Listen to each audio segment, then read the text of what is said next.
అందరికీ నమస్తే. నేను మీ శీలం వెంకటేశ్వరరావు. ముఖ్యంగా ఈరోజు వైజాగ్లో అలాగే అమరావతిలో రాజధాని అభివృద్ధికి, రాష్ట్ర అభివృద్ధి కొరకు కొన్ని కంపెనీలకు రాష్ట్ర ప్రభుత్వం భూములు కేటాయింపులు జరుపుతుంది. ఈ విషయంలో మొన్న కొంతమంది మేధావులు చాలామంది, ముఖ్యంగా వైసీపీ నాయకులు అయితే సాక్షి మీడియా, సాక్షి పేపరు, వీళ్ళంతా 99 పైసలకే ఎకరం భూమి లెక్కన ఇచ్చారు అని అనేక విమర్శలు, అసలు రాష్ట్ర ప్రభుత్వం భూములను దారదత్తం చేస్తుంది అని కొంతమంది రకరకాలుగా ఎవరు ఇష్టం వచ్చిన వాళ్ళు మాట్లాడుతూ ఉన్నారు. భూములను అన్యాక్రాంతంగా రాష్ట్ర ప్రభుత్వం ఎవరికైనా దారదత్తం చేస్తే ఖచ్చితంగా విమర్శించాల్సిందే, ఖచ్చితంగా నిలదీయాల్సిందే. ప్రభుత్వాన్ని మనం అందరం కలిసి అడ్డుకోవాల్సిందే. కానీ ఫేక్ న్యూస్తో, అసత్య ప్రచారాలతో, అబద్ధాలతో రాష్ట్రాన్ని అభివృద్ధి చెందకుండా, రాష్ట్రానికి కంపెనీలు పెట్టుబడులు రాకుండా అడ్డుకోవటాన్ని ఏమనాలి? సాక్షి పేపరు ప్రతిపక్ష పార్టీ దాన్ని అర్థం చేసుకోవచ్చు. ప్రజలు కూడా ఈ రాష్ట్రంలో సాక్షి పేపర్ గురించి, వైఎస్ఆర్ కాంగ్రెస్ పార్టీ గురించి వాళ్ళు చెప్పే మాటలు అసత్యాలు, అబద్ధాలు, అర్థసత్యాలని గ్రహించే గత 10 నెలల క్రితం, 11 నెలల క్రితం జరిగిన ఎన్నికల్లో వాళ్ళకు చెప్పారు తగిన సమాధానం. ఇప్పుడు వాళ్ళు ఎన్ని ప్రచారాలు చేస్తున్నా వాస్తవాలు ఏంటో ఇంకా 10 సార్లు వేరే కొన్ని ఛానల్స్ లేకపోతే కొన్ని దారుల ద్వారా నిజాలు తెలుసుకుని మాత్రమే ప్రజలు చాలా జాగ్రత్త పడుతున్నారు. ఈ మధ్య కాలంలో గత 2-3 నెలలుగా పూర్తిగా జనాలకు అర్థమైపోయింది ఏ విషయంలోనైనా ఎంత దారుణంగా వీళ్ళు అసత్య ప్రచారాలు చేస్తారని. కానీ కొంతమంది మేధావులు, ముఖ్యంగా నేను ఒకరి పేరు కూడా చెప్పదలుచుకున్నాను, ప్రొఫెసర్ నాగేశ్వర్. చాలా గౌరవం ఆయనకు, చాలా మేధావి కూడా. వయసులో ఈక్వల్గా నాకు ఆయన కొంచెం తేడా ఉంటాను, కొంచెం పెద్దవాడు కూడా. I don't care. అయినా ఇప్పుడు ఇంత మేధావి, ప్రపంచ మేధావి, ఐఏఎస్లకి, ఐపీఎస్లకి అనేక మందికి కూడా శిక్షలు ఇచ్చే మేధావులు నిన్న 99 ఛానల్లో కూర్చొని ఈ భూముల పంజరంలో 99 పైసలకి ఇచ్చేసారు. అప్పుడు నాకు కూడా యూట్యూబ్ ఛానల్ పెట్టుకుంటాను, నాకు కూడా 2 ఎకరాలు 3 ఎకరాలు ఒక అర్ధ ఎకరం అయ్యింది. నేను కూడా 10 మందికో 100 మందికో 50 మందికో ఉద్యోగాలు కల్పిస్తాను అన్నారు. ఎస్, మీరు అడగటంలో రైట్ ఉంది, అది నిజమైతే. కానీ ఇంత మేధావి మీరు నిజాలు తెలుసుకోరా? ప్రభుత్వం జీవో ఇచ్చిందా లేదా, ఏమి ఇచ్చింది, అందులో ఏ నామ పెట్టింది, ఎంత ఇచ్చింది, ఇవన్నీ నిజాలు తెలుసుకుని కదా ప్రొఫెసర్ లాంటి నాగేశ్వర్ లాంటి వాళ్ళు, తేగపల్లి రవి లాంటి వాళ్ళు, సీనియర్ మోస్ట్ జర్నలిస్టులు, మేధావులు, విశ్లేషకులు, వీళ్ళంతా నిజాలు తెలుసుకుని కదా ప్రజలకు సమాచారం ఇవ్వాలి. ఇంత దౌర్భాగ్యంగా 50 లక్షల ఎకరానికి ఇచ్చి వాళ్ళు పెట్టుబడులు 5,000 కోట్ల పెట్టుబడులు పెడతామని ఒక్కొక్క ఎకరం 50 లక్షలు పెట్టి వాళ్ళు తీసుకుంటే ఆ నిజాలు తెలుసుకోకుండా 99 పైసలకి ఇచ్చాడు ఏ సాక్షి పేపర్, సాక్షి మీడియాలో వైసీపీ నాయకుడు చెప్పాడని మీరు కూడా అదేవిధంగా మాట్లాడటం ఎంతవరకు కరెక్టు? అసలు మీ నిజాయితీ ఏంది? మీరు ఎంత తప్పు చేస్తున్నారు? ఈ రాష్ట్రానికి పెట్టుబడి రావడం హైదరాబాద్లో కూర్చొని మీకు కూడా ఇష్టం లేదా అని నేను స్ట్రైట్గా క్వశ్చన్ చేస్తున్నాను. అవకాశం వచ్చిన ప్రతిసారి ఈ తల పండిపోయిన ముసలి మేధావులంతా కూడా మా ఆంధ్రప్రదేశ్ రాష్ట్రం మీద పడి ఏడుస్తారు. ఎందుకు పిచ్చి కుక్కల్లారా? బాధేస్తుంది. కొత్త రాష్ట్రం గత 10 సంవత్సరాలుగా ఇలాంటి బండలు వేసి రాష్ట్రాన్ని రాజధాని లేని రాష్ట్రంగా చేసి దుర్మార్గులకు సపోర్ట్ చేసి ఈ రాష్ట్రం అభివృద్ధి చెందకుండా అడ్డుకున్న మీరు ఈరోజు అమరావతి గురించి చూడండి ఏ రకంగా అభివృద్ధి అవుతుందో. ఈ ఆంధ్రప్రదేశ్ రాష్ట్రంలో 8 లక్షలకు పైగా కోట్ల పెట్టుబడులు వస్తూ పోలవరం దారిలో పడింది, పనులు వేగంగా జరుగుతున్నాయి. అమరావతి కట్టడాల్లో అనేక ప్రాంతాలు, అమరావతి ఎటు చూసినా కూడా యంత్రాలు, అభివృద్ధి, రోడ్లు, కంపెనీలు, రకరకాల కట్టడాలు ఇన్ని జరుగుతుంటే పాలవాగు సుందరీకరణ పనులు, కొండవీటి వాగు పనులు అన్ని ఏ మూలకు పోయినా కాబట్టి కళ్ళు కనపట్లేదా? చూడరా? ఏం లేకుండా మీరు స్టూడియోలో కూర్చొని ఎలా మాట్లాడతారు? మిమ్మల్ని ఏమన్నా తప్పలేదు. రాష్ట్రానికి పెట్టుబడులు రాలేదా? మీ కళ్ళు కనపడలా? 3 నెలల క్రితం ప్రధానమంత్రి మోడీ గారు వచ్చి 2 లక్షల కోట్ల పెట్టుబడులు ప్రకటించి కొన్ని ఇనాగ్రేషన్ చేసి వెళ్ళాడా లేదా? రైల్వే జోన్ గత 5 సంవత్సరాలు వైసీపీ సపోర్ట్ చేసిన ఈ మేధావులందరూ 5 ఏళ్ళు ఎందుకు అడగలేదు? ఎందుకు మీరు వైసీపీని మీరు రైల్వే జోన్ ఎందుకు తేవట్లేదని అడగలేదు? ఎందుకు పోలవరాన్ని ఆపేశారు అని అడగలేదు? ఎందుకు రాజధాని లేదు 3 రాజధానులు అన్నారు? సరే 3 రాజధానులు మీ విధానం అయితే అయింది, మరి 3 రాజధానులు ఎందుకు మీరు మొదలు పెట్టలేదు అని అడగలేదు? ఇన్ని తప్పులు మీ కింద పెట్టుకొని ఇవాళ రాష్ట్రం అభివృద్ధి చెందుతుంటే కళ్ళు ఓర్చలేక మీ కళ్ళు మండిపోయి ఒళ్ళు మండిపోయి సీట్లో కూర్చోలేక ఇష్టానుసారంగా అవకాశం వచ్చినప్పుడు మాట్లాడతారా? ఈ రాష్ట్రంలో పెట్టుబడులు రాలా? పెట్టుబడులు పెడతల్లా? రైల్వే జోన్ రాలా? రైల్వే జోన్కి ప్రధానమంత్రి గారు వచ్చి శంకుస్థాపన చేసి వెళ్ళాలా? ఆంధ్రుల హక్కు విశాఖ ఉక్కు అనే నినాదంతో ఉమ్మడి ఆంధ్రప్రదేశ్ రెండు తెలుగు రాష్ట్రాల్లో కూడా ప్రజలు ఎంతోమంది ఆత్మ బలిదానాలతో తెచ్చుకున్న ఆ ఉక్కు కర్మాగారాన్ని గత 7-8 సంవత్సరాలుగా ఆ మాటకు వస్తే గట్టిగా వైసీపీ ప్రభుత్వం వచ్చిన తర్వాతనే దాన్ని ప్రైవేట్ పరం చేస్తారనే వార్త వినపడింది. అప్పుడు ఏ మేధావి మాట్లాడలేదు, 5 ఏళ్ళు మూసుకొని ఊరుకున్నారు.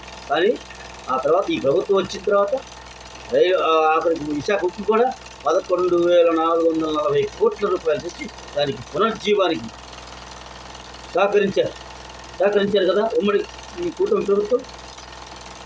ఇవి కాకుండా అసలు ఈ పెట్టుబడుల విషయంలో ఎందుకు అబద్ధాలు చెప్తున్నారు? ఆ వాళ్ళు చెప్పే అబద్ధాలను సాక్షి పేపర్ పుట్టుకే ఒక అసాక్షి అబద్ధం. 2005లో 4లో ముఖ్యమంత్రి అయిన తర్వాత రాజశేఖర్ 2005లో స్థాపించారు. నిన్న కాక మొన్న విజయసాయిరెడ్డి గారు ఏమన్నారు? నేను పెట్టిన పేపరు నా మీదే విషయం చెబుతుంది, నా మీదే అబద్ధాలు రాస్తున్నాను. అంతకంటే ముందు షర్మిల గారు నాకు వాటా ఉంది, నాకు సగం వాటా ఉంది అందులో, కానీ నా మీదే గత సంవత్సర కాలంగా ఆమె రోడ్డు మీద పోయి మొత్తుకుంటా ఉంది. నాకు సగభాగం ఉంది, నా మీదనే వీళ్ళు ఇష్టానుసారంగా మాట్లాడుతున్నారు, బూతులు తిప్పుతున్నారు. రాజశేఖర రెడ్డి గారిని, మా తల్లి విజయమ్మ గారిని కూడా అవమానకరంగా విచ్చలవిడిగా అసలు నోటితో మాట్లాడలేని బూతులు తిప్పుతున్నారు. ఆ వర్ర రవీంద్ర రెడ్డి అసలు అందరి చేత ఇష్టం వచ్చిన పోస్టింగ్ చెప్తూ దీనికి మళ్ళీ సాక్షి ఛానల్ కూడా సపోర్ట్ చేస్తూ వాళ్ళే పెట్టిస్తున్నారని చెప్పి ఆమె మొత్తుకుంటుంది కదా. ఇవన్నీ తెలిసి కూడా సాక్షి వచ్చే పేపర్లో వచ్చే వాటిని ఈ మేధావులందరూ ఎండాప్ చేస్తారు. ఎలా వాళ్ళు చెప్పింది నిజమనుకొని వీళ్ళు ఎలా మాట్లాడుతున్నారో నాకు అర్థం.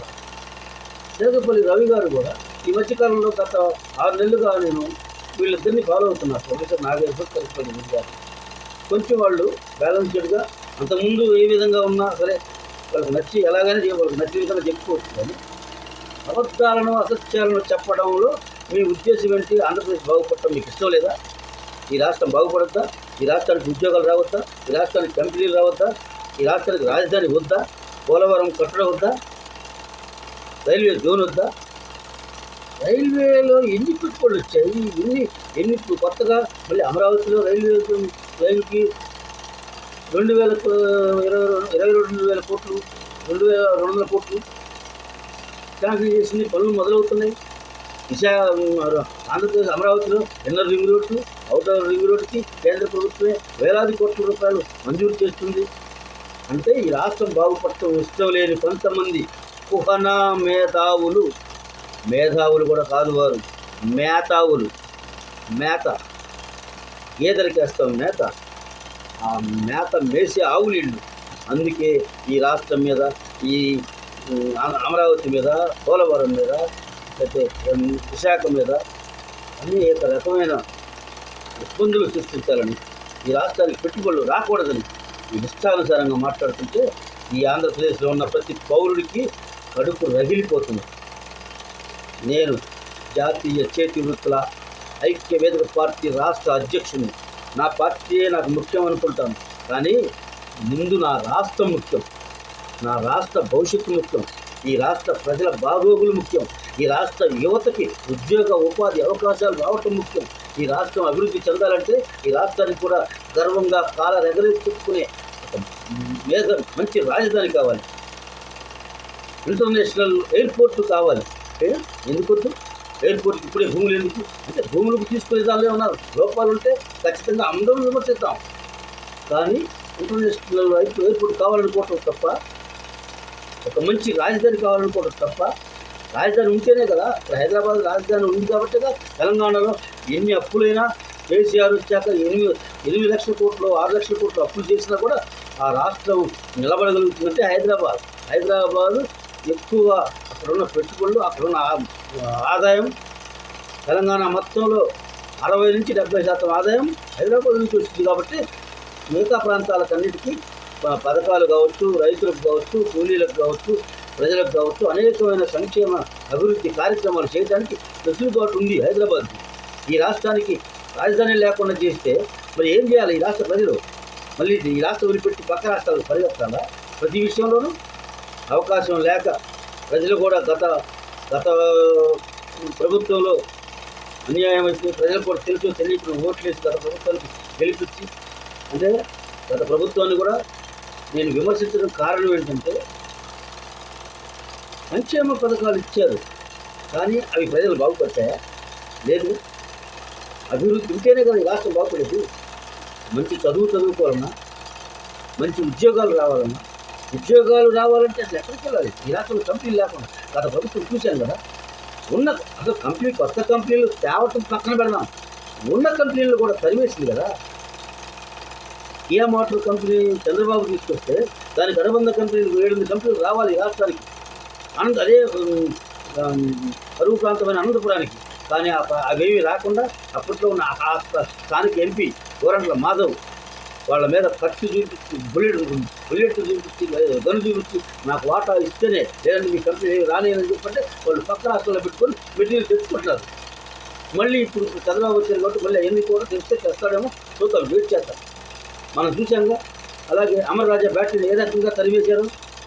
ఈ రాష్ట్రంలో ఉన్న కంపెనీలు మొత్తం అదాని డేటా సెంటర్ రాకనే కదా ఇప్పుడు మన వివాదంలో ఉన్న మీరు విమర్శిస్తున్న భూములు ఇచ్చారని విమర్శిస్తున్న ఆ డేటా సెంటర్కే కదా ఇప్పుడు ఆర్సా కంపెనీకి ఇచ్చింది. వీళ్ళు కూడా ఎవరో తెలుసా? ఆర్సా కంపెనీ వాళ్ళు మొత్తం తెలుగు వాళ్ళే, అమెరికాలో సెటిల్ అయ్యి ఇప్పటికే వాళ్ళకు చాలా అనేక కంపెనీలు ఉన్నాయి, ఇండివిజువల్గా ఉన్నాయి. కానీ ఈ 5-6 మంది కలిసి ఎవరెవరు వీళ్ళు? జయ తాళ్ళూరి, సతీష్ అబ్బూరి, వీళ్ళతో పాటు 4-5 కలిసి ఆర్సా కంపెనీ అనే కంపెనీ ఒకటి ఏర్పాటు చేసుకొని ఈ రాష్ట్రంలో పెట్టుబడులు 5,000 కోట్ల పెట్టుబడులు పెడతామని ఒక్కొక్క ఎకరం 50 లక్షలు పెట్టి 56 ఎకరాలు, ఇంకో 3 ఎకరాల అయితే ఎకరం ₹1 కోటి పెట్టి తీసుకున్న వాళ్ళు కంపెనీ పెడతానికి వస్తుంటే, డేటా సెంటర్లు పెడతానికి వస్తుంటే, ఈయన యూట్యూబ్ ఛానల్ పెడతానికంటే ఈయన కావాలంట. సరే ఇస్తారు, తీసుకోండి. ఎకరం 50 లక్షలు. ఎక్కడ ఎవరది కాపుల పులపాడులో ఇచ్చారు 50 లక్షల ఎకరం. తీసుకుంటారా ప్రొఫెసర్ నాగేశ్వర గారు? 50 లక్షలు చెప్పిన ఎకరం 2 ఎకరాలు కావాలంట కదా, వెళ్ళి 50 లక్షలు ఇచ్చి ఎకరం తీసుకోండి. లేదా ఇంకో ప్రాంతంలో కావాలంటే ₹1 కోటి అక్కడ తీసుకోండి, 2 ఎకరాలు 2 కోట్లు పెట్టి యూట్యూబ్ ఛానల్ పెట్టుకోండి. దానికి తగ్గట్టుగా ప్రభుత్వం నామ్స్ ప్రకారం అన్ని ఉద్యోగాలు కల్పించండి. ఎవరొస్తున్నారు? మీరు యువత ఇవ్వనన్నారా? ఎందుకండి ఈ విషయం చెబుతారు? ప్రొఫెసర్ నాగేశ్వర్ గారు, మీరు మేధావులు, మీరంటే మాకు గౌరవం ఉంది, మీకు నమస్కారం. కానీ రాష్ట్రం మీద విషయం చెబితే మాత్రం మిమ్మల్ని ఏ రాష్ట్రంగా విమర్శించాలో అంతకు ఎక్కువగా విమర్శిస్తాం. మీకంటే మేధావులు ఈ తెలుగు రాష్ట్రంలో మా ఆంధ్రప్రదేశ్లో కూడా ఉన్నారు, అనేక మంది మేధావులు ఉన్నారు. ఇది పుత్తలపల్లి సుందరయ్య గారు పుట్టిన గడ్డ, ఎన్టీఆర్ పుట్టిన గడ్డ, నీలం సంజీవ్ రెడ్డి గారు పుట్టిన గడ్డ. ఆ మాటకు వస్తే పొట్టి శ్రీరాములు, త్యాగధనుడు పొట్టి శ్రీరాములు పుట్టిన గడ్డ, గౌతమ బుద్ధుడు నడయాడిన గడ్డ, శ్రీకృష్ణ దేవరాయలు తిరుగాడి ఇక్కడి నుంచి పాలించిన ప్రాంతం ఈ మా ప్రాంతం మీద విషయం చెమ్మకండి. అంటే ప్రాంతాల విభేద ఎందుకు నేను ఈ విషయం మాట్లాడుతున్నానంటే, మీరు హైదరాబాద్లో ఉన్నారు, మీరు మేధావులే, తెలియగలవాలే, విశ్లేషించండి, చెప్పండి. కానీ వాస్తవాలు తెలుసుకోండి. ఏం అంత తొందరగా నిన్ననే ఎందుకు చెప్పాలి? ఆ విషయం గురించి మళ్ళీ చర్చితో నేను చూడలేదని చెప్పొచ్చు కదా. నేను డేటా జీవోలు కానీ వీళ్ళు చూడలేదు, తర్వాత చెప్తామండి. మీ ఇష్టం. మీరు అడిగేసరిగా మీకు నిజాయితీ ఉంటే ఇప్పుడు తీసుకోండి. ఆ స్థలాలు అదే రేటు పెట్టి పక్క కంపెనీలకు ఇచ్చే రేటు తీసుకోండి. మీ నిజాయితీ పడలేతే ఎందుకండి ఎంత విషయం చెబుతారు? అలాగే ఇంకా మీరిద్దరిని ఎందుకు గౌరవంగా మాట్లాడుతున్నాను, మీ ఇద్దరు ఎందుకు మాట్లాడుతున్నానంటే, మీరు గొప్పవారు, గౌరవజ్ఞులు, ఎంతో అనుభవం ఉన్నవాళ్ళు, సీనియర్ జర్నలిస్టులు, మోస్ట్ సీనియర్, పెద్ద మేధావులు మీరంటూ మాకు అపారమైన గౌరవం ఉంది. అందుకే మీ గురించి ఎంత బాధపడాల్సి వస్తుంది. అదే కేఎస్ ప్రసాద్ గారు, జర్నలిస్ట్ సాయి గారు, వీళ్ళందరూ ఉన్నారు. వీళ్ళు ఒక ఏమంటారని ఏదైనా అనొచ్చు వాళ్ళని అసలు లెక్క కూడా పెట్టుకోం. ఎందుకంటే పొద్దులేసి సాక్షి ఛానల్లో కూర్చొని మాట్లాడుకునే కొంతమంది అసలు ప్రజలు లెక్క చేయరు. ఈ తెలుగు రాష్ట్రంలోనే కాదు, అసలు ఎక్కడ ప్రపంచంలో ఉన్న ఏ తెలుగు ప్రజలు కూడా సాక్షి ఛానల్ని, సాక్షి పేపర్ని అందులో కూర్చొని మాట్లాడే కృష్ణాంజనేయులు, తిలక్కు, కేఎస్ఆర్, లేకపోతే కేఎస్ఆర్, కేఎస్ ప్రసాద్, వీళ్ళందరినీ ఎవరు మాట్లాడు. ఆఖరికి ఆ ఛానల్ పరిస్థితి ఏమైపోయిందంటే వాళ్ళ ఛానల్లో వాళ్ళిద్దరే ప్రతినిధులు, ఇది వాళ్ళ అధికార ప్రతినిధులు పెట్టుకొని వాళ్ళ పేటీఎం బ్యాచ్లోకి సంబంధించిన ఒక మేధావి పేరుతో ఈ కేఎస్ ప్రసాద్ను ఒకటి పెట్టుకొని వాళ్ళు ఛానల్ చేస్తూ ఉంటారు. ఎవరు పెట్టుకుంటారు వాళ్ళని? వేరే మేధావులను కూడా తీసుకొచ్చి ప్రొఫెసర్ నాగేశ్వరరావు అంటున్నాను, తెలకపల్లి రవిలు అంటున్నాను, వీళ్ళు తీసుకొచ్చి కూర్చోబెట్టి మీరు చేయండి. చేయరు. ఎందుకంటే వాళ్ళు చెప్పే సోదికి వీళ్ళన్నారు కదా మేధావులు. నేను ఇప్పుడు కూడా ఈ రాష్ట్రంలోనే కాదు, తెలుగు రాష్ట్రాల్లో ఉన్న ప్రతి మేధావికి, పెద్దలకి, చిన్నలకు అందరికీ చేతులు జోడించి నమస్కరిస్తున్నాం. మా రాష్ట్రం మీద, ఆంధ్రప్రదేశ్ రాష్ట్రం మీద విషం చెమ్మకండి. ఈ రాష్ట్రానికి పెట్టుబడులు రావాలి, ఈ రాష్ట్రం అభివృద్ధి చెందాలి, ఈ యువతకు ఉద్యోగాలు రావాలి. విద్యాశాఖ మంత్రిగా లోకేష్ వచ్చిన తర్వాత అనేకమైనటువంటి వినూత్నమైన మార్పులు జరుగుతున్నాయి మా రాష్ట్రంలో. మీరు చూడకపోయారు. ఎక్కడో కుర్రవాళ్ళకి ఎక్కడో అన్యాయం జరిగిందంటే స్పందిస్తున్నాడు యువనాయకుడు విషయం లోకేష్. అలాగని నేను తెలుగుదేశం పార్టీ కాదు, ఆయన పోడాల్సిన పని లేదు. ఆయన చేసిన మంచి పనులు చెప్తున్నా.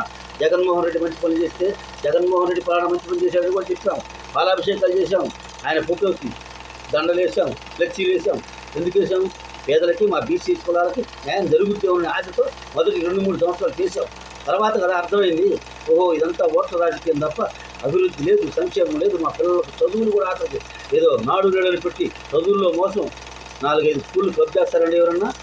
ఒక్క టీచర్ పోస్ట్ ఇవ్వకుండా విద్యాశాఖలో అన్ని క్లబ్ చేసేసి 3.5 లక్షల మంది విద్యకు దూరం చేసింది గత ప్రభుత్వం. ఇది నేను చెప్పటం కాదు, ఒక సర్వేలో, ఒక ప్రభుత్వ సర్వేనే చెప్పింది. గత ప్రభుత్వంలో చేసిన సర్వే. ఎందుకు దూరం అయ్యారు? దూరం పోలేక, అంటే టీచర్లు లేరు కదా అని 1, 2, 3, 4 తరగతులు దగ్గర పెట్టి 2-3 రోజులు అయ్యి ఒకచోట క్లబ్ చేసి అక్కడ మీరు వచ్చారండి పోతే కొన్ని తీసేశారు. అందులో కూడా ఈ అమ్మ ఒడి, బొమ్మ ఒడి తగ్గించుకోవచ్చని అలాగే తగ్గించారు. అందరికీ తెలుసు. మొట్టమొదట్లో 52 లక్షల కుటుంబాలు ఉన్న అమ్మ ఒడి లబ్ధిదారులు 40 లక్షలకి ఎలా సరిపోయారు? 42 లక్షలు, 10 లక్షల మంది ఎందుకు తీసేశారు? ఇవన్నీ ప్రజలకు తెలుసు. వాళ్ళు మాత్రం బాగా ఊరుతూ ఉంటారు. ఇది సాక్షి ఛానల్లో కూర్చొని కొంతమంది. ఇవన్నీ పక్కన పెడదాం. ఈ రాష్ట్రంలో విద్యాశాఖ మంత్రిగా లోకేష్ వచ్చిన తర్వాత వాట్సాప్ గవర్నమెంట్ తీసుకొచ్చారు. ఈ వాట్సాప్ గవర్నమెంట్లో మనం చూసుకోవచ్చు ప్రతిదీ. ఇప్పుడే నిన్నే 16,437 ఉద్యోగాలకు నోటిఫికేషన్ జరగబోతున్నాయి. ఈరోజు 10th క్లాస్ పరీక్షలు కూడా విడుదల కాబోతున్నాయి. ఇవన్నీ దృష్టిలో పెట్టుకొని ప్రజలందరూ కూడా చాలా ప్రశాంతంగా ఉన్నారు. ఆంధ్ర రాష్ట్ర ప్రజలు, విద్యార్థులు కూడా బాగా చదువుకున్నారు, మంచి ర్యాంకులు వస్తున్నాయి. కానీ అబద్ధపు ఇలాంటి ఫేక్ న్యూస్తో, అబద్ధాలతో మాత్రం ప్రజలను మభ్యపెట్టాలని చూడకండి. వైఎస్ఆర్ కాంగ్రెస్ పార్టీ అనేకమైన ఇటువంటి ఉపద్రవాలు కావాలని రెచ్చగొట్టడానికి చేస్తూ ఉంటారు. పాస్టర్ ప్రవీణ్ విషయంలోనూ అదే జరిగింది. హర్ష కుమార్ గారు మంచి వ్యక్తి, కానీ ఆయన్ని కూడా బుట్టలో వేసుకుని ఆయనకి ఏదో మరి ఏం ఆశించి ఇచ్చారు? ఒక కులాల మధ్య గొడవ పెట్టాలని చూశారు. అది దేవుడి దేవల్ల ఆగిపోయింది. అంబేద్కర్ రాసిన రాజ్యాంగం ప్రకారం ప్రతి వ్యక్తికి బతికే హక్కు ఉంటుంది. అన్యాయం జరిగితే ప్రశ్నించే హక్కు ఉంటుంది. ఆర్టికల్ 21, ఆర్టికల్ 14 కావచ్చు, 19 కావచ్చు, 21 కావచ్చు, 22 కావచ్చు, ఇవన్నీ ఏం చెప్తున్నాయి? ప్రతి మనిషికి హక్కు ఉంది కదా అని అడ్డగోలుగా ఇష్టం వచ్చినట్టు అబద్ధాలు చెప్పి ప్రజల్లోకి విష ప్రచారం చేయటం కూడా మంచిది కాదు. దానికి చట్టాలు ఉన్నాయి. ఇప్పుడు జరుగుతుంది కూడా రాష్ట్రంలోదే. అరెస్టులు అన్నారు. అన్యాయంగా ఎక్కడ గోడలు, గత ప్రభుత్వం 5 ఏళ్ళలో లాగా గోడలు దూకి, గోడలు పగలగొట్టి పోయి లాక్కొచ్చి అరెస్ట్ చేస్తున్నారా? టార్చర్ పెడుతున్నారా? చట్ట ప్రకారంగా వాళ్ళకి నోటీసులు ఇచ్చి వాళ్ళు మళ్ళీ కోర్టులకు పోయి బెయిల్ తెచ్చుకొని ఈ కోర్టు రాకపోతే మళ్ళీ హైకోర్టు కాదు సుప్రీంకోర్టుకి పోయి బెయిల్ తెచ్చుకొని ఇన్ని జరుగుతూనే ఉన్నాయి. అయినా వాళ్ళు తప్పులు చేశారు కాబట్టి వాళ్ళు మళ్ళీ అరెస్టులు కాబడుతున్నారు. పోయినా కూడా లోపల పోయినా కొంతమంది బయటకు వచ్చారు. అదంతా చట్ట ప్రకారం లా ప్రకారం జరుగుద్ది. అంతేగాని అరెస్టు జరుగుతుంది. మీరు చేసిన గత ప్రభుత్వంలో 5 ఏళ్ళు చేసిన నేరాలు, ఘోరాలు, తప్పులు వీటన్నిటికీ ఇవే కాదు ఇంకా చాలామంది లోపలికి పోతారు. మన కళ్ళ ముందు కనపడింది కదా. ఈ రాష్ట్రంలో మద్యం కుంభకోణం జరగలేదా? ఎవరన్నా కొన్ని మీరు చేసి చెప్పగలరా? అసలు మద్యం కుంభకోణం అంటే ఏంటి? ఈ 29 రాష్ట్రాల్లో ఎక్కడా లేని అన్ని చోట్ల ఉన్న డిజిటల్ పేమెంట్ ఈ రాష్ట్రంలో ఎందుకు లేదు? 29 రాష్ట్రాల్లో లభించే అన్ని రకాల బ్రాండ్లు ఈ ఆంధ్రప్రదేశ్లో ఎందుకు లేవు? అదేమంటే డెస్టినరీ మొత్తం చంద్రబాబు ఇస్తే. ఒక్క మాట చెప్తానండి, చంద్రబాబు డెస్టినరీకి గత ప్రభుత్వంలో ఇచ్చి ఉండొచ్చు.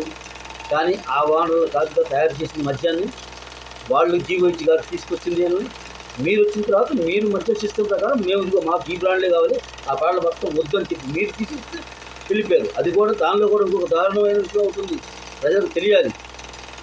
ఒక క్వార్టర్ ఖరీదు ఉదాహరణకు అనుకుందాం, 21 రూపాయలు 22 రూపాయలకు తయారైతే కంపెనీ వాళ్ళు ఒక 5 రూపాయలు లాభం ఇస్తాం, 27 రూపాయలకు 28 రూపాయలకు ఇస్తారు.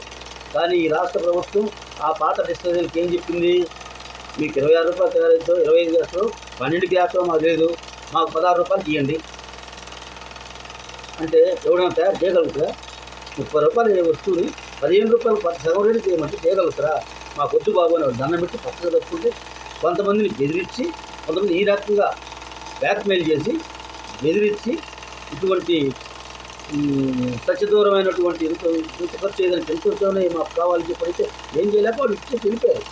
ఇప్పుడు ఈ డిస్ట్రిబ్యూటర్స్ మొత్తం ఉంది మీ సొంత అనుయాయులే, వైసీపీ నాయకులు, వాళ్ళ అనుయాయులు, వాళ్ళ చుట్టాలు, బంధువర్గమే. అందులోనూ ఆడాన్ డిస్ట్రీ ఎక్కడి నుంచి వచ్చినది ఎవరు నడుపుతుంది?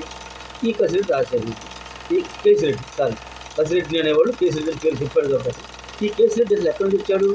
ఐటీ సలహాదారుడిగా ఉన్న కేసిరెడ్డిని మధ్యలోకి ఎందుకు తీసుకొచ్చారు? ఇవన్నీ కూడా అసలు నిజాలు మొత్తం విజయసాయిరెడ్డి గారు ఆ పార్టీ నుంచి బయటకు వచ్చిన వాళ్ళే మాట్లాడుతున్నారు, వాళ్ళే బయటపెడుతున్నారు. ఈ కసిరెడ్డి రాజశేఖర్ రెడ్డిని అధిష్టానంగా నా దగ్గర పంపించి మంచి పదవులు ఏమంది, నేనే ప్రోత్సహించాను, నేనే పదవులు ఇచ్చాను, ఇవన్నీ చేస్తే వాళ్ళు నాకే ఇది అసలు తెలివైన క్రిమినల్ అతను ఎవరు? ఈ క్రిమినల్. ఈయన పెద్ద క్రిమినల్ అనేది తెలుగు రాష్ట్రాలు భారతదేశం మొత్తం తెలుసు. ఆయన అంతా ఎంపీ అయినా కూడా జగన్మోహన్ రెడ్డికి రాజశేఖర రెడ్డి గారి గవర్నమెంట్ ఉన్నప్పుడు ఈయనే ఫ్యాక్టరీ అకౌంట్గా ఉండి గల్ల కంపెనీలు, సూట్ కేస్ కంపెనీలు, లేని కంపెనీలు ఉన్నట్టుగా సృష్టించి 63 కంపెనీలను సృష్టించి 1000 కోట్లు పోగేసి జగన్మోహన్ రెడ్డి కుటుంబానికి పోగేసింది. ఈయన కొంతకాలంలో పోగేసుకున్నది కూడా వీళ్ళని తెలీదా? ప్రజలకు తెలీదా? ఇప్పుడు ఆ కేసులు ఎందుకు ఉన్నాయి కదా, 11 ఈడీ కేసులు, 14, 15 సిబిఐ కేసులు, ఇద్దరి మీద శని 25, శని 26 కేసులు ఉన్నాయి. నెంబర్ 1, నెంబర్ 2 స్థాయిలో పేరుతులు ఇప్పటికీ ఉన్నారు. బెయిల్ మీద బయట ఉన్నారు. ఆ బెయిల్ ఎప్పుడు పోతే మనకు తెలియదు. ఆ కోర్టుల గురించి మనం కామెంట్ చేయకూడదు. ఏం జరుగుతుందో చూద్దాం. కానీ ఇన్ని కేసులు మీ మీద పెట్టుకొని ఇంత ఆస్తిని సంపాదించుకొని ఇప్పుడు ఏమన్నా నాకంటే తెలివినోడు ఆయన అంటే నువ్వు కదా తెలివినోడివి, పైగా అతను నువ్వే ప్రోత్సహించావు. అసలు ఈ మధ్యం ఇదంతా వీళ్ళు కూర్చొని కూడా ఈయనంటోనండి. విజయసాయి రెడ్డి గారి ఇంట్లో మిథున్ రెడ్డి, అవినాష్ రెడ్డి, కేసిరెడ్డి రాజశేఖర రెడ్డి, సజ్జల శ్రీధర్ రెడ్డి, సురేష్ రెడ్డి వీళ్ళంతా కలిసి కూర్చొని మాట్లాడుకున్నారంట. నాకు ఆశ్చర్యం వేస్తుంది. అసలు ఎవరున్నా తెలివైన వాళ్ళు మీరన్నా ఎవరు చెప్పండి. ఇప్పుడు ప్రొహిబిషన్ శాఖలకు సంబంధించిన అధికారి లేదా ఎక్సైజ్ శాఖకు సంబంధించిన కమిషనరు లేకపోతే ఎక్సైజ్ శాఖ మంత్రులు వీళ్ళెవరు లేకుండా మద్యం గురించి ఈ 6-7 కూర్చొని ఏం చర్చించారు? దానిలోనంటే మళ్ళీ ఈ కేసిరెడ్డితో ఇంకొకరు కలిపి 100 కోట్లు విజయసాయిరెడ్డి శరత్చంద్రారెడ్డి చేత, అరవింద్ కంపెనీ వాళ్ళ చేత నేను ఇంట్రెస్ట్ ఇప్పించాను అంటున్నాడు. ఇక్కడే అర్థమవుతుంది కదా, ఆ కంపెనీలు పాత కంపెనీలు తీసేసి వెళ్ళి ఆ కంపెనీలు కూర్చొని ఆ కంపెనీలకి 100 కోట్లు ఇప్పించాడు. 2 కంపెనీలకి 60 కోట్లు ఒక కంపెనీకి, ఈ ఆడాది కంపెనీకి, ఇంకో 40 కోట్లు ఇంకో కంపెనీకి ఇచ్చుకుని వీళ్ళే తయారు చేసుకుని స్పిరిట్ తయారు చేసి ఆ స్పిరిట్ వాటికి ప్రజలకు తాగిచ్చి వాళ్ళు వాళ్ళ బారిన పడి వేలాది మంది చనిపోయారు. ఇది వాస్తవం. గత ప్రభుత్వం ఆ నాసిరకం మద్యం వల్ల కిడ్నీలు చెడిపోయి, లివర్లు చెడిపోయి, గుండె చెడిపోయి, హార్ట్ అటాకులు వచ్చి, నీరసించి, బాడీ కుళ్ళిపోయి, కుషించిపోయి, నశించిపోయిన వాళ్ళు ఈ రాష్ట్రంలో వేలాది మంది ఉన్నారు. ఇప్పటికీ మీరు రాష్ట్రం మొత్తం ఉన్న హాస్పిటల్లో వాళ్ళ డేటా చూస్తే గత 4-3 సంవత్సరాల డేటా చూసినా అర్థమవుతుంది. తాగి ఎలా వచ్చిందో వాళ్ళకి ఆ జబ్బులు, ఎంతమంది ఎక్కువ మంది ఎంత ఎక్కువ మంది చనిపోయారో. గత ఎప్పటి నుంచో ఉన్న హాస్పిటలే, కొత్తగా వచ్చింది ఏదైనా 1-2 ఉండొచ్చు, కానీ రాష్ట్రం మొత్తం ఉన్న హాస్పిటలే కదా. లెక్క అర్థమవుతుందిగా ఏ విధంగా మనిషి చనిపోయారు, ఏ రోగాలతో చనిపోయారు, ఏ రుచి చనిపోయారు కూడా లెక్క ఉంటుంది. ప్రభుత్వం లెక్క ఆషామాషి కాదు. పైగా ఈ మద్యం కుంభకోణం అంతా మాకేం సంబంధం లేదు, నాకు అసలు సంబంధం లేదంటే విజయసాయి గారు నీకు సంబంధం లేకపోతే మీరు మీటింగ్లు పెట్టావు, నీ ఇంట్లో ఒకటి, మళ్ళీ అది కూడా అమరావతిలో జగన్మోహన్ రెడ్డి గారు తాడేపల్లి పక్కనే ఒక ఇంట్లో కూడా పెట్టావు. నువ్వే చెప్తున్నావు. నువ్వెందుకున్నావు మరి అందులో? నువ్వెందుకు డబ్బులు ఇప్పించావు అంటే నీ పాత్ర కూడా ఉంది. నా పాత్ర రాకుండా పక్కన తప్పుకోవచ్చే నువ్వు ప్రయత్నం చేస్తున్నావు. దీంతో పాటు మాకు ప్రజలకు కూడా తగ్గు అనుమానం కూడా ఉంది. ఈయన అసలు పార్టీ నుంచి బయటకు వచ్చిందే జగన్మోహన్ రెడ్డి కాపాడటానికి. ఈయన కాపాడుకుంటూ జగన్మోహన్ రెడ్డిని కూడా కాపాడుకోవడానికి బయటకు వచ్చి బీజేపీ వాళ్ళతో కొన్ని లాలు చెప్పాడు.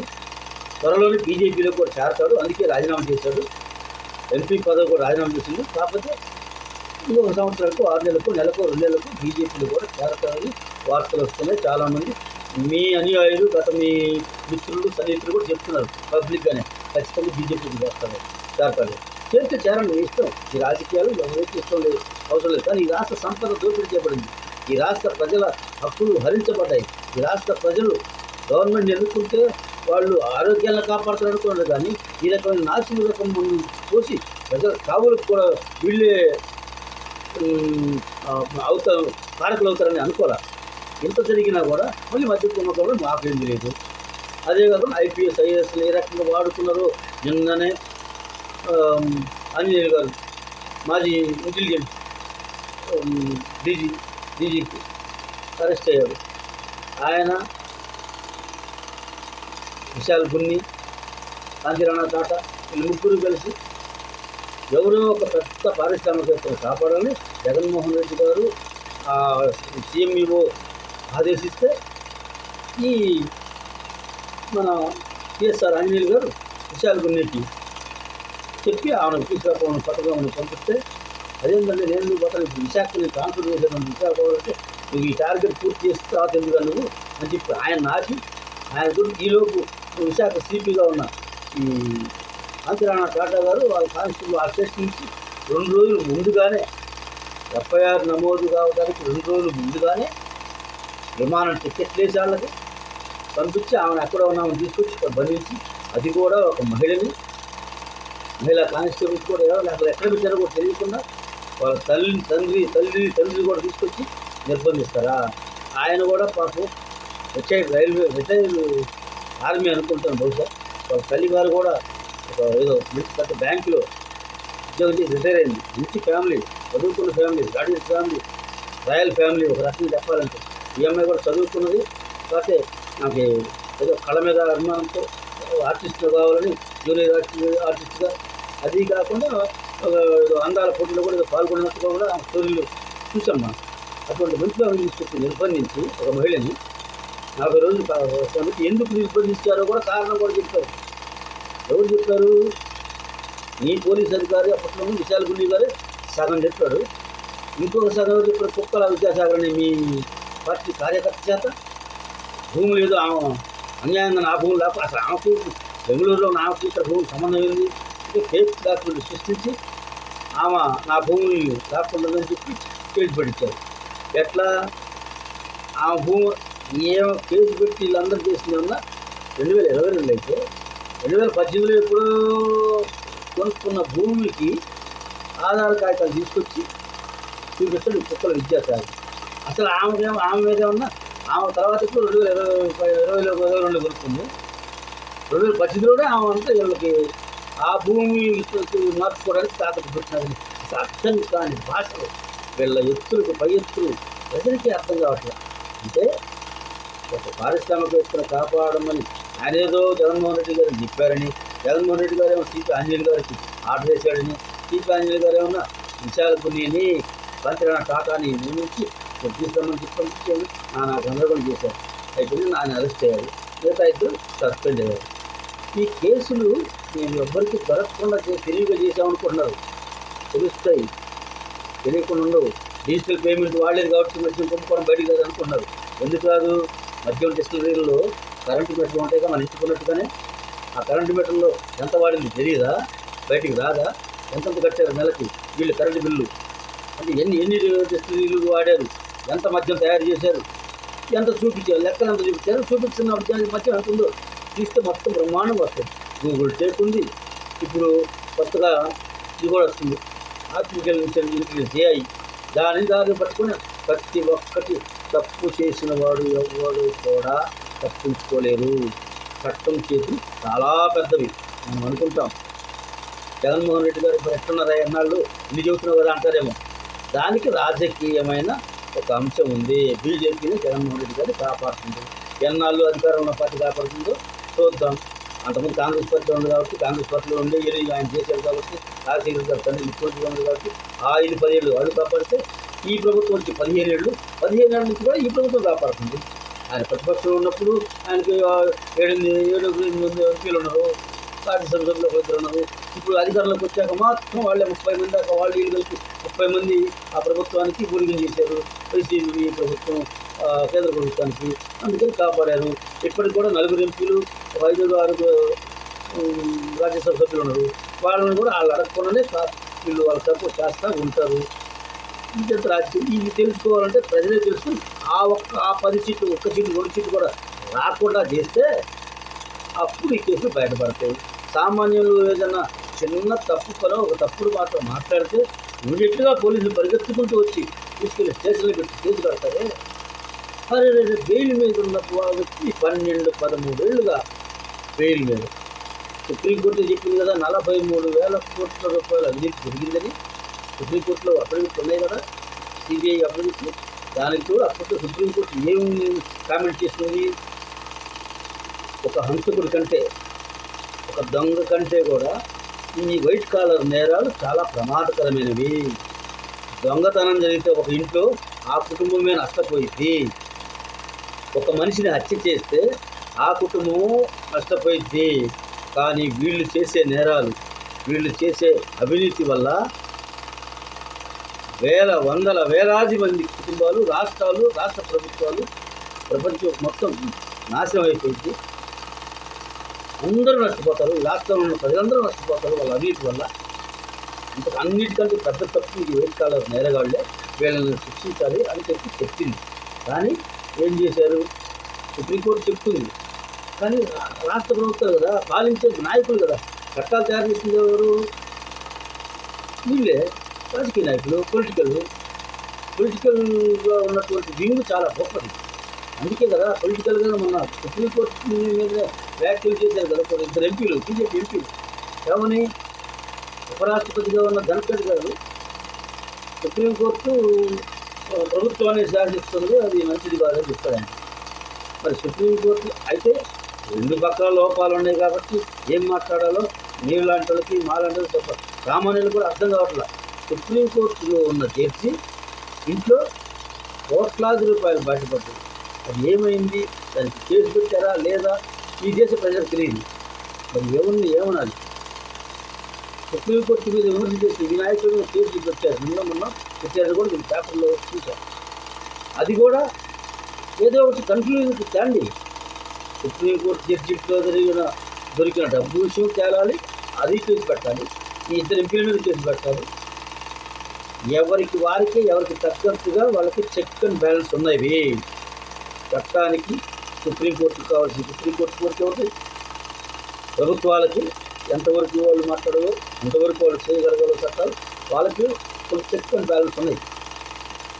అంత మాత్రాన వాళ్ళు ఇందులో దొరకడానికి లేదు, వీళ్ళు అందులో దొరకడానికి లేదు. రాష్ట్రపతికి కూడా కొన్ని పరిమితులు ఏమైనా ఉంటాయి. ఇష్టం సరిగ్గా ఏమన్నా ఒక తీసుకొచ్చి కొరిగీయమంటే చెప్పే హక్కు రాష్ట్రపతి కూడా ఉండదు.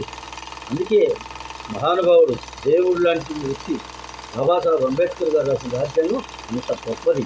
అందుకే ఆయన గొప్పతనం ఇప్పటి కాదు, ఈ ప్రపంచం, ఈ భూమి ఉన్నంతకాలం ఉంటుంది. ఆయన రాజ్యాంగంలో మనం బాధవలసిందే. బాబాసాహెబ్ అంబేద్కర్ రాసిన రాజ్యాంగం తప్ప ఏ రాజ్యాంగం పని చేయదు. అంతకుముందు జగన్మోహన్ రెడ్డి గారు ఉన్నప్పుడు 5 ఏళ్ళు ఏదో అతని సొంత రాజ్యాంగం అయితే రాజారెడ్డి రాజ్యాంగం అని అనుకుంటున్నారు కదా, అవి సెలవుగా తెలుసుకోవాలా. కాబట్టి 2-3 ఏళ్ళు 4 ఏళ్ళు సాగింది. తర్వాత ఏమైంది, బాబాసాహెబ్ అంబేద్కర్ రాజ్యాంగం వచ్చింది, ఎన్నికలు వచ్చినాయి, ఎన్నికల ప్రకారం ప్రజాస్వామ్యం ప్రకారం ఇంకా జరిగింది, మళ్ళీ బాబాసాహెబ్ అంబేద్కర్ రాజ్యాంగం నడుస్తుంది. ఇందులో ఏదన్నా మళ్ళీ రెడ్ బుక్ రాజ్యాంగం అని వీళ్ళు అంటున్నారు కదా, అది రెడ్ బుక్ రాజ్యాంగం కాదు, ఆ రాజ్యాంగం నడవదు. ఈ చట్టాల ప్రకారమే వీళ్ళందరూ కేసులు పెడుతున్నారు, తీసుకెళ్తున్నారు. ఆ రాజ్యాంగం వీళ్ళు కాదే విమర్శల కోసం వీళ్ళు అంటున్నారు. కానీ లోకేష్ అనే అతను అన్నాడు రెడ్ బుక్ రాజ్యాంగం నడుస్తుంది కానీ రెడ్ బుక్ రాజ్యాంగం అంటే చట్టానికి వ్యతిరేకంగా చట్ట వ్యతిరేకంగా కార్యక్రమాలకు పాల్పడ్డ వాళ్ళు, చట్టాన్ని అధిగమించి తప్పులు చేసిన వాళ్ళ గురించి రాస్తున్నానని పదే పదే పదే అతను కూడా చెప్పాడు లోకేష్ గారు. కాబట్టి ప్రజలందరూ అర్థం చేసుకోవాల్సింది, ప్రజాస్వామ్యంలో ఈ డెమోక్రటిక్ దేశంలో ఓటు అనేది చాలా ముఖ్యం. అవినీతి పనులను ఎంకరేజ్ చేసి ఇప్పటికీ కొంతమంది ఉన్నారు, ఈ అవినీతి పనులని సపోర్ట్ చేసేవారు ఉంటారు కూడా. కానీ మెజారిటీ ప్రజలు తెలివిగా వ్యవహరించి ఈ రాష్ట్రానికి ఏది మంచిది, ఈ రాష్ట్రానికి ఏం కావాలి, ఈ రాష్ట్ర ప్రజలకు భావి తరాలకు ఏం కావాలో తెలుసుకొని జాగ్రత్త పడాల్సిన అవసరం ఈ ప్రజలందరి మీద ఉందని తెలియజేస్తూ, బొమ్మ బొరుసు 2 ఒక నాణ్యానికి ఉంటాయి. కానీ బొమ్మ అంటే ఏంటి, బొరుసు అంటే ఏమిటి అనేది మనం కూడా తెలుస్తూ బొమ్మకు సపోర్ట్ చేస్తున్నారు. ప్రజాస్వామ్యం బట్టి ఈ రాష్ట్రం బాగుపడుతుంది. అదే అచ్చుకెళ్ళి తిరగబడి గొలుసుకెళ్ళి మనం మొగ్గు చూపామంటే మళ్ళీ గత 5 ఏళ్ళలో 30 సంవత్సరాలు లిక్కిపోయాం. ఈసారి ఇంకో తప్పు మళ్ళీ ఇంకా 4 ఏళ్లకు 5 ఏళ్లతో జరిగితే మళ్ళీ ఇంకో 30 ఏళ్ళు ఇరికిపోతాం. ఆ పరిస్థితి రాకుండా ప్రజాస్వామ్యంలో ప్రజలే కాపాడుకోవాలి అని ప్రజలందరికీ తెలియజేసుకుంటూ, ఈ రాష్ట్ర ప్రభుత్వం సరైన మార్గంలో నడిచినంత వరకు ఈ రాష్ట్ర ప్రభుత్వానికి సపోర్ట్ చేస్తాం. తప్పుదారుల్లో నడిస్తే ఈ రాష్ట్రాన్ని నిలదీస్తాం, ఈ రాష్ట్ర ప్రభుత్వాన్ని నిలదీస్తాం, ఈ నాయకుల్ని నిలదీస్తాం. న్యాయపరంగా, చట్టపరంగా, రాజ్యాంగపరంగా నడిచే నడవడికని అందరూ సపోర్ట్ చేస్తారు. నువ్వు మాయ చేసి తిమ్మిని మమ్మిని చేసి మేము ప్రచారాలు చేసుకుని కూడా మంచిగా జరిగిందని చెప్పి కళ్ళపల్లి మాటలు చెప్తే ఈ రాష్ట్ర ప్రజలు నమ్మరు. 100 మీడియాలు పెట్టుకొని సపోర్ట్ చేసినా నిజము అబద్ధంగా మారదు. వీళ్ళు ఒక మీడియా పెట్టుకొని 100 యూట్యూబ్ ఛానల్ పెట్టుకొని వీళ్ళు తప్పుడు ప్రచారాలు చేసినా ప్రజలు నమ్మరు. కళ్ళ ముందు కనపడుతుంది కదా. ఈ రాష్ట్ర ప్రజలందరికీ మళ్ళీ మళ్ళీ చెప్తున్నా, అమరావతిలో నేను వెళ్ళి కళ్ళారా చూసి వచ్చాను కనుక వెళ్ళి చూడండి. అమరావతి డెవలప్మెంట్ చూస్తే మీకే అర్థమవుతుంది. పోలవరం ఇప్పటికే డయాఫ్రమ్ వాల్ సగం దాకా పూర్తిగా అవుతుంది. ఈ సంవత్సరం ఆఖరికల్లా కంప్లీట్ అవుతుంది. జనవరిలో మొదలయ్యాయి పనులు, సంవత్సరంలో పూర్తి చేయడం టార్గెట్ ఇచ్చారు. అది డయాఫ్రమ్ వాల్ పూర్తి అయితే ఆ తర్వాత ఇంకొక సంవత్సరం గట్టిగా కష్టపడితే పోలవరం చివరి దశకు వస్తుంది. కాకపోతే ఆ పోలవరం విషయంలో కూడా నిర్వాసితులకు మాత్రం ఖచ్చితంగా కేంద్ర ప్రభుత్వమే సహాయం చేయాలి. నిర్వాసితులు రాష్ట్ర ప్రభుత్వాలు చేయలేవు. అది రాజ్యాంగం ప్రకారం, చట్ట ప్రకారం, అందులో రాష్ట్రంలో ప్రకారం, వాళ్ళు ఒప్పందం ప్రకారం కేంద్ర ప్రభుత్వమే చేయాలి. ఖచ్చితంగా చేయాలని కేంద్ర ప్రభుత్వాన్ని కోరుకుంటున్నాం. అలాగే అమరావతి పనులు అవుతుంది, అలాగే పెట్టుబడులు వస్తున్నాయి. కానీ వచ్చే పెట్టుబడులని అడ్డంకులు పడి ఏదో 100 కోట్లు దోసి పెడుతున్నారు, 300 కోట్లు దోసి పెడుతున్నారు. ఆ కాపుల పులపళ్ళు ఎకరం ఎంతుంది? అక్కడ విశాఖపట్నం దోచుకున్నంతా గత పాలకులే కదా. 50 లక్షలు పెట్టుకున్న భూమిని 99 పైసలు ఈ రోజు కూడా ప్రచారం చేస్తున్నారు మీడియాలో కొంతమంది విశ్లేషకులు కూడా. విద్య జ్ఞానం ఉండక్కర్లా 99 పైసలు భూమి ఇచ్చారని చెప్పి నీచమైన ప్రచారం చేస్తుంటే ప్రజలకు తెలియదా? ప్రజలకు తెలుసు. అందుకే మా పట్టణం కూడా ముందుకు ఎందుకు మాట్లాడుతున్నామంటే ప్రజలకు నిజాలు తెలియాలని. నేను మాట్లాడిన కూడా ఏమైనా తప్పుంటే నా మాటల మీద కూడా కింద కామెంట్ పెట్టచ్చు, తప్పలేదు. ఎవరి తప్పులు సరి చేసుకుంటాను. కానీ నేను నిజాలు, నాకు తెలిసిన నిజాలు మాత్రమే మాట్లాడుతున్నా. అబద్ధాలు మాట్లాడాల్సిన అవసరం నాకు లేదు. నేను ఏ పార్టీకి సంబంధం లేదు. నా సొంత పార్టీ స్టేట్ ముఖ్యులు ఐక్యవేస్తే పార్టీ. మేము నిజమే మాట్లాడతాం. ఎవ్వడికి లంఘం, ఒక్క నయా పైసా కూడా ఆశించం. నా కష్టార్జితం మగ్గం నేర్చుకొని బతికినోడిని. నేను నా కష్టార్జితతోనే బతుకుతా తప్ప ఈ కోర్టు కూడా నేను కొనుక్కునే 4 కోట్లు కావాలని రాజకీయాల్లోకి వచ్చాను కాబట్టి గంభీరంగా ఉంటాను. నాకేం ఆస్తులు పాస్తులు లేవు. అది కూడా నిజాయితీగా మీ అందరికీ చెప్పుకుంటూ ఈరోజు ఏ పరిస్థితుల్లో ఉన్నా ఇంకా 10 ఏళ్లకైనా నేను బతికినన్నాళ్ళు నిజాయితీగా ఇలాగనే బతుకుతాను, ఇలాగనే ఉంటాను. నీతి నిజాయితీగా నేను మాట్లాడుతానని తెలియజేసుకుంటూ అందరికీ నమస్తే. Thank you all of you.